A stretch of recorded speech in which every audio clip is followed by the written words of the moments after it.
உனக்குள்ள எல்லாமே இருந்தும் நீ ஒண்ணுமே இல்லாதவனை போல இருக்கிறாய்.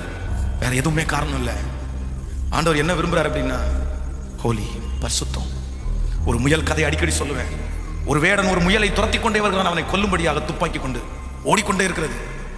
இந்த முயலை எப்படியாவது ஷூட் பண்ணணும்னு அவன் போறான். நடந்த சம்பவம். திடீரென்று ஒரே இடத்துல போய் ஒரு பாறைக்கு மேல போய் அந்த முயல் நின்றுச்சு. ஏன் இந்த முயல் நின்றுச்சுன்னு உத்து பார்த்தா வர்ற வழியில அசுத்தத்தை அது மிதிச்சிருக்கு. அந்த அசுத்தத்தோட அடுத்து ஒரு படி கூட என் உயிர் பெருசு இல்ல, அசுத்தத்தோட அடுத்த கால் எடுத்து வைக்க கூடாதுன்னு சொல்லிட்டு அந்த இடத்துல தேய்ச்சிட்டு இருந்ததை பார்த்து அந்த அந்த ஷூட் பண்ண வந்தவனே வியந்துட்டான். அவன் ஒரு சாதாரணமான முயலே அசுத்தத்தோட அடுத்த படி எடுத்து வைக்க கூடாதுன்னு நினைக்குமே. ஆனால் உபவாச ஜபத்துல கத்துனது, அழுதது, ஃபாஸ்டிங் இருந்தது எல்லாம் வீணா போகணும்னு நினைக்கிறீங்களா? வீணா போகணும்னு நினைக்கிறீங்களா? எங்க அப்பா உங்கள்கிட்ட ஒண்ணு மட்டும் தான் கேட்கிறாரு, நீ பரிசுத்தமா மட்டும் வாழ்ந்தா பாரு, உன் குடும்பத்தில் இருக்கிற எல்லாரோட உன்னையும் உன் குடும்பத்தை தான் நான் எடுத்து உயரத்துல வைப்பேன். உன்னை